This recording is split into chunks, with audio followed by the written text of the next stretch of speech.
One of these days, I'm going to get those strips and rolls and strip and roll all over the place. I'm going to just be mummified in LED lighting. Hey, everybody. Welcome to Cinematic Suffering. I'm Jason, and that's Clay over there. That's me. That's hey, right y'all. over there. We are here for another episode of Bits and Chunks. That's right.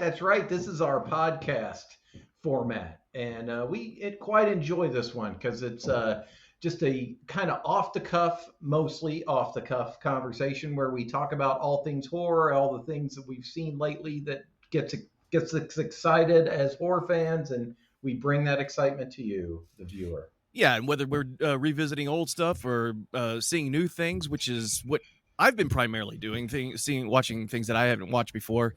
But before we jump all into that, thank you for joining us. If you're listening to this on any kind of podcast platform, make sure you leave a review. If you're watching this on the YouTubes, then please feel free to subscribe, comment below, leave one of those thumbs up. Yes, it helps us immensely, and we appreciate it so very much. And we may have spoilers in some of these reviews, so that's a bit of a warning ahead of time. I think, we're just reeling from the success of our Jeepers Creepers review. So if you're coming here specifically because you saw that review and like, hey, these guys are kind of cool, thank you so much. I appreciate it. Absolutely. I'm reeling. I'm trying to not let it go to my head, this newfound fame. Because people recognize me on the street, and I'm like, look, I'm just like the rest of y'all. I'm just here to get groceries and, Clay puts his pants on like everyone, two legs jumping up in the morning, and he managed to put two legs in at the same time and hops them up. He likes to pull them up all the way to his chest. Yeah, up to my man meats up here. That's what I do. So Clay, I think we talked briefly about some of the stuff we saw recently. And... Yeah, we both saw. We'll leave the real meaty one for the second part. I recommended that you see Superhost because I felt that it was a worthwhile companion film to Influencers. Some of the same themes.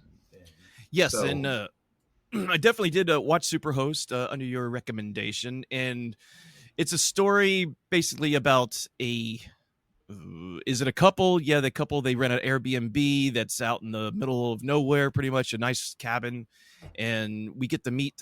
Oh, they're also a part of this YouTube channel that has a big following or a declining following, and they're trying to get their numbers back up, and they have this thing called Superhost, and they interview and go out to Airbnbs and interview the hosts and give reviews of the places they stay. Anyways, it's a big, tiring explanation of what these people do because that's what they do. And they meet the super host, who happens to be some insane lady. Yes, and she's played great. She's definitely kind of one of the shining bits of this movie, and they feature her prominently in all the trailers for it for good reason. Gracie Gillum. Grace Phillips. Grace Gillum. Grace Phillips is busy with other projects. But Grace Phipps or something. Yeah, played Rebecca, right? I don't know. Yeah, Rebecca. Yeah, she's she was pretty good in it. Like Jason said, it's about this YouTube couple. It was one of these movies. Like, I liked it, but I definitely had problems with it. Like, I did not care for the protagonist at all. No. No, yeah, it's one of those things where I don't know if it was this movie or something else you told me to watch where you despise. Oh, it was another movie you told me to watch, that Irish movie about the Red Hats, Unwelcome, where you just absolutely despise particularly the male protagonist because they just fold under pressure, and that's not something you want to see from a protagonist. I don't think, and that was the case with this one where the guy was just, in fact, both of them, neither were very likable, to be honest with you. But they just kind of folded under pressure once the chips started falling and the axes started swinging. Whoever wrote these characters just said, hey, let's not have him do anything constructive, just have him bend over and die, you know? Well, yeah, from the get go, he is just kind of subservient to his girlfriend. They aren't even married, and he's going to propose, and then she just like uses it as fodder for the channel. So it was just they're just kind of deeply unlikable, and it didn't seem accidental. It seemed like this is the way we're constructing the characters. But then the main antagonist or anti-hero is Rebecca, is the murderous owner of this B&B. But like I hope that the audience can't owner Yeah. but I hope that the audience can't identify with her, because she's just a complete murderous psychopath. So you're just kind of left without anybody to root for, and that was my big kind of problem with Superhost. Yeah, I mean, I thought it had there's some promising things that I saw in Superhost. And again, we're going to be spoiling some things here. So there's a point in the movie where the Superhost, Rebecca, stands up for the couple, because this psycho ex-Superhost that I guess the couple had exposed as being a bad renter or whatever, comes out and stalks them at this Airbnb and throws a rock through the window. And then, Rebecca comes out and just basically threatens this woman's life. And the woman is played by Barbara Crampton, I love her, as does most horror fans. She's great. So at that point, you're like, okay, this might be a certain twist. She's actually a very defensible, not defensible, but a host who might have some kind of redeeming qualities. Yeah. And then it goes into another weird part where that was all a setup that Rebecca had and the Barbara Crampton character were just playing a big practical joke on the couple, which was traumatizing them. And I was like, wow, that's kind of a cool twist, because if it went from there to, I don't know where it could have gone. I didn't put any kind of deep thought, but I was like, oh, that's a cool twist. But instead of just Rebecca being this murderous host, just stalking them, it could turn itself on its head, and maybe that couple retaliates in some kind of gruesome way. No one makes a joke out of us, and then I don't know. But anyways, it could have gone that way. It didn't. It went down to, I think, very predictable route of Rebecca being the murderous Superhost, and basically, And it was predictable, but then when it subverts expectation, it does it in a way that's unsatisfying for the audience at the same time. It's like, okay, just and again, the last spoiler warning you're going to get, y'all. I don't want to ruin the movie for you, but it doesn't go the way, it doesn't work out for our protagonist, and I'm kind of getting tired of that trope too. It's like, I know that it's kind of tedious if the characters have plot armor, and we always see them prevail, but you watch them through this whole process, and then it doesn't work out at the end. So it's just kind of you just kind of feel empty by the time everything resolves itself. So glowing review of Superhost, but I mean, it's a good point. We talked about it briefly off mic about how some movies are, by the time the protagonist and protagonists get to the very end and go through all this hardship and this pain and this trial by fire, and you think, oh, they're going to come out on top, and they just wind up dead. And that's fine in certain movies and certain stories, but then you see those movies like this where it kind of feels a little bit pointless, where this is just kind of a YouTube couple. If this YouTube couple were, suffering some hardships, maybe they're in fight with each other, maybe the guy had done something really grotesque, and I don't know, just kind of, but they really didn't have anything between them that was very disgusting, or any kind of backstory or history that would let you know that, hey, these people aren't that good. They're just YouTube hosts. And maybe I'm a little biased. Well, maybe I am too, and maybe it's a little bit too inside baseball, but like the kind of our whole future, our whole economy, or whatever, that, our all our finances are wrapped up in this YouTube channel, was the setup for these two. And their relationship was also kind of on rocky ground. That put me that made me so anxious, and just to watch them be just utterly fake. It's something that I hate it when YouTubers do. It probably Yeah. gets you more views, and it's probably something that people have been told that they need to do, is just overly animated, and this kind of thing. It reads so fake and just so deeply cringy for me. And Yeah. they both act like that on camera. It's kind of cool in a way, because the film is aware of it, and kind of criticizing it in a way. But again, it doesn't exactly endear you to the characters. So what I did like about it, and the reason I recommended it, is it kind of reminded me a little bit of Influencer, in the way that we're starting to see contemporary horror movies tackle contemporary issues. So that's what I did kind of like about it. Yeah. Yeah, and it's funny seeing horror movies nowadays, because there is the trope now of going out to a place in the middle of nowhere, and you always have to put in there's no cell phone signal. You always have to put that Yeah. in, because it's a part of current technology. Yeah. Does Or a anybody horror else got a movie. signal? Yeah. Yeah. So it does create some kind of sense of tension sometimes if it's built right, using that trope. I see horror movies just kind of like harkening back to the past. They'll go back to the mid 90s, early 90s, or Yeah. back to the 80s, and they'll just roll it back and say, hey, this isn't modern. This is going back into the throwback into 30 years ago, 40 years ago. So they don't have to put up with the problems of having a cell phone. And it's much more easier to make a horror movie back then. And I think we discussed this before on a previous episode, because all of these modern contrivances aren't around to Yeah. really, because anybody, you'd be like, oh, well, I'll just type on the internet and solve my problem, or I can Yeah. just get on my phone, I can call this person, I can do this. And it wasn't as easy back then. So Yeah. yeah. And I think it also, it works in two ways too, because the filmmakers probably liked the horror movies from those decades the most. I think that's why you're seeing a lot of nostalgic 80s kind of sensibilities coming into horror movies, is because Yeah. just people love that whole era. I know I did. Oh yeah. Yeah, I love it. Yeah, so that's Superhost. Superhost, yeah. So if Super. you're going to make a double feature of it, definitely check out Influencer, which we talked about at length in another Bits and Chunks episode. But Superhost makes a good bookend to that movie.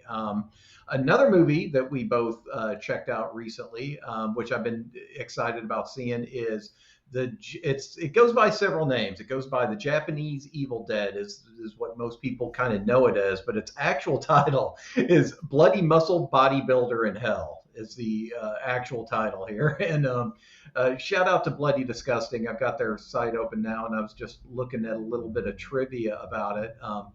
Not real shocking, but this was pretty much a solo project. Pretty much conceived and executed by the star of the movie. Yeah, it was one of those things that I had heard whispers of it over the years, and I had heard the Japanese Evil Dead. That's all I heard was the Yeah. Japanese Evil. I could never get the actual name of the movie from the people who would tell me about it, until I came across my queue and on Prime, I guess through Shudder or whatever, where it's on, and it I was like, boing, that's it. This is the movie. This is that Evil Dead, Japanese Evil Dead movie. And I told my wife, and Yeah. she's like, oh, let's watch it. So it's only like an hour and 15 minutes or something. So it wasn't that It long. goes by quick. Yeah. Yeah, and it goes by quick, But, and it pretty much is the Japanese Evil Dead, and I will say it rules. it was a fan film through and through. It was like, I knew it was going to be heavily inspired by the Evil Dead, but I didn't realize it was such a fan film that it just literally was a fan film. It was this kind of heartfelt fan film of the Evil Dead movies, with all of the kind of over the top Japanese kind of qualities. It was Yeah. filmed in the director and star's father's home that was about to be demolished, and instead of just they were planning to have it demolished, and he said, "Oh, this would be a perfect place to film my Evil Dead tribute. It was fun, and you have to kind of, it's almost like a must watch for horror fans because the guy put so much love and effort into it. I mean, he did all the special effects, all the gushy stop motion himself, and Yeah. it was kind of interesting because it all took place in these really cramped little Japanese house corridors in this house that was just falling apart because they didn't have a cabin in the woods available. So, Right. They were kind of artificially stuck inside the house, and it was fun.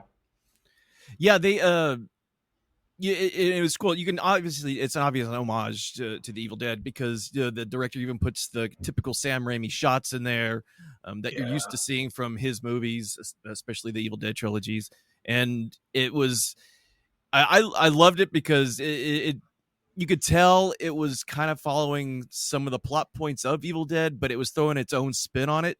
And like you said, the Japanese influence is definitely in the movie. So you saw some ridiculous things. I mean, the fact that the body, that there's a part in here where this thing just won't die. They chop it up into pieces, and I mean, it's just like they can't do anything. This body won't die, and it's so funny, but also badass at the same time.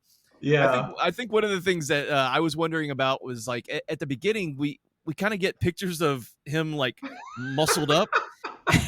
and throughout the movie, I was like, so when's he going to take his shirt off? When we're going to see this muscled up bodybuilder? And he does. He rarely takes his shirt off, and the times when he does, it feels like he's just kind of like he's just stretching. It's like I can get these muscles out. It's Bloody Muscle Bodybuilder, the same way that, kind of someone who's filmed themselves getting it on with somebody is an adult film star. It's like there's a certain amount of hyperbole involved here because that's one of the funniest things about it. It's like, dude, you're not. I guess you go to the gym, but you are not a bodybuilder. It's okay. I was. In fact, I would have been fine if they actually put like doctored in images of an actual bodybuilder, just even though this skinny guy's been running around the house all the time. He's like takes off his shirt, and then they just superimpose like Arnold Schwarzenegger's body there or something. Like that scene from Itchy, like that scene from Itchy the Killer when the dude's just like yoked out underneath. Oh yeah, this is diminutive little guy. Huge when he takes his shirt off. That would have been hilarious. But yeah, I think calling him a bodybuilder is a little bit of a stretch. He was in good shape. Don't get me wrong. He's lean, but that's about it. He hasn't. It looks like he hasn't gotten started on the building part of the process. Yeah, maybe he should have called it. He should have called it early Bloody Muscle Bodybuilder in Helms. I'm just getting my journey started, guys. Yeah. Hit the gym, low carb. I'm walking every day, drinking water instead of soda pop. Yeah, it was fun. I mean, you could. It's one of those movies that it's like you're either on board or not. To criticize it and to pick at it is really pointless. You might as well just not even watch it because it's like, yeah, man, this is it's a one-man band of a movie. It's a one-man band. I mean, and it just keeps getting cranked up. I mean, the more it goes on, you're just thinking how much more shit can happen, and more shit happens. And I was like, God damn, dude! It's like some of the artwork from it is amazing. I'm looking at at some of the like limited edition Blu-rays you can get, and it seems like it'd be worth getting a physical copy just for the posters and stuff in there. Right? It's just awesome. Yeah. A lot of these are great drawings and that they have here, but. Yeah, what a movie, dude. It's definitely, if you got a Shudder account, you definitely need to check it out. Yeah, absolutely. All right. What's next up on the list, y'all? You mentioned The Invitation, which we saw last year in the theater, and it's on, I believe you can see it on Netflix now. Is that where they're showing it? Yeah, it's on Netflix right now. Excuse me. And that one was surprising. That was right around the time when we started to get back out into the theaters regularly. It took us a while to kind of get back into the swing of things, life after the plague and all that. Yeah. And it was directed by Jessica Thompson and written by Blair Butler and stars Nathalie. I think it's Emmanuel, pronounced Natalie. Natalie Emmanuel. She's the lead actor in it. I take it. Yeah. Yeah, she was Hmm. great in Game of Thrones. Oh, that's right. Yeah. Yeah, I was pleasantly surprised because it's one of those things where I didn't know if she would be able to carry a film as the lead, and she did great in it. I thought. Yeah.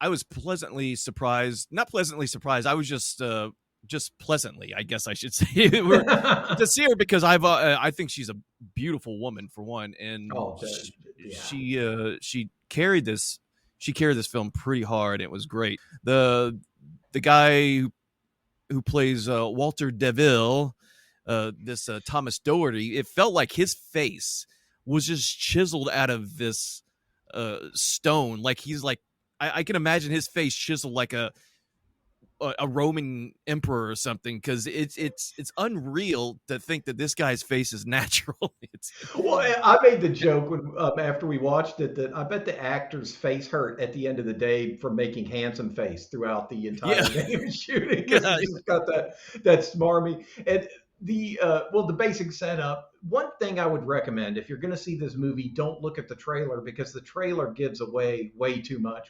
Like what we're getting ready to do probably, but it ruins the movie. Like it shows you every beat of the movie, beat for beat. It shows you everything that happens in the order that it happens in. Like you're told about the entire setup, which is I guess when you're making a horror movie trailer, you need to kind of get people interested in it, but they yeah, almost ruined the movie for you. It was basically this woman finds out that she's got family in England that she didn't know about, and then she goes to meet them, and lo and behold, they're all vampires. That's not a spoiler because it's the first thing you find out in the trailer.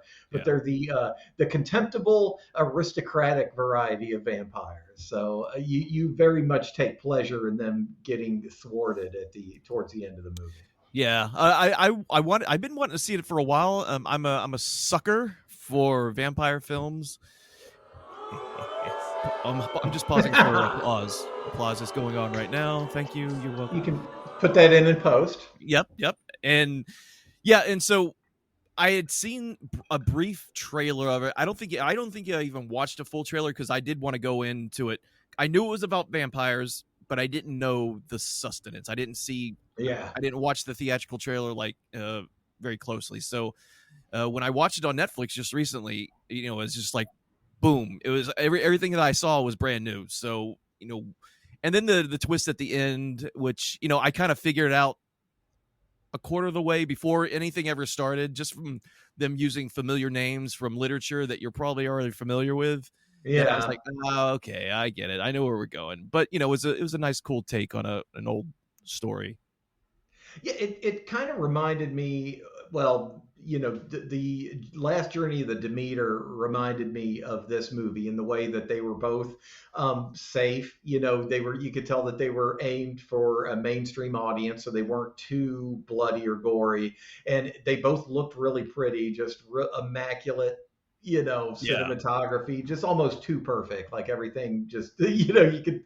I bet a lot of the shots just had nothing actually in the shot until post production, and both of them did exactly what they advertised that they were going to do. There were zero surprises, but they were still fun, kind of comforting, junk food horror movies in a way. Can you link? Because I haven't seen Demeter just yet, but can you link? Are these universes linked here? The Invitation and No, Demeter? No. Oh, that'd be no, cool they if it just was.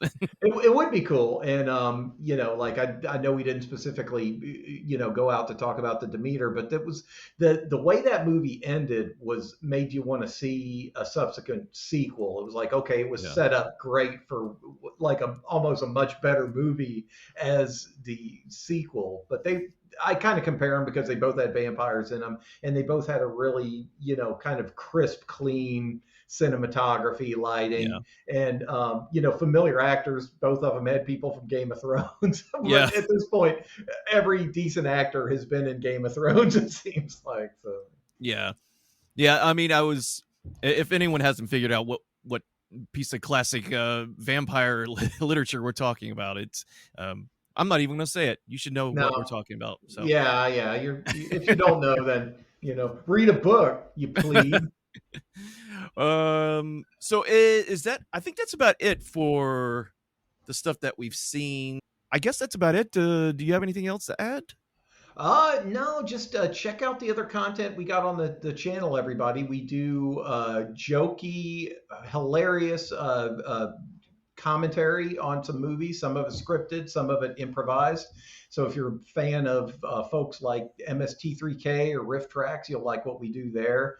We do reviews once in a while. We'll jump into the world of horror video games. That's definitely, something that you bring a lot of strength to the table there with that one. And we're always trying to put out stuff, and we hope you enjoy what we got. Yeah, if you stuck around this long, thank you for joining us. Cinematic Suffering here. More great content coming. We've already got our fingers in other little things we're going to work out, and we'll catch you guys on the flippity flips. I'm still trying to find an outro. I guess flippity flip, I'm not going to use that one, so we'll go back to the drawing board. Well, for the old premise, it was life is pain and so are bad horror movies, but we're not really attacking only bad horror movies now, so it's Right. a little bit tougher. So yeah, we'll come up with a contest where you can have my zombie shirt if you win. Ooh, I won't even wash it or anything. I was going to say unwashed. Yeah, definitely. All right, guys, thank you so much for joining us. I'm Jason. I'm Clay. And we'll talk at you later. Bye. See ya.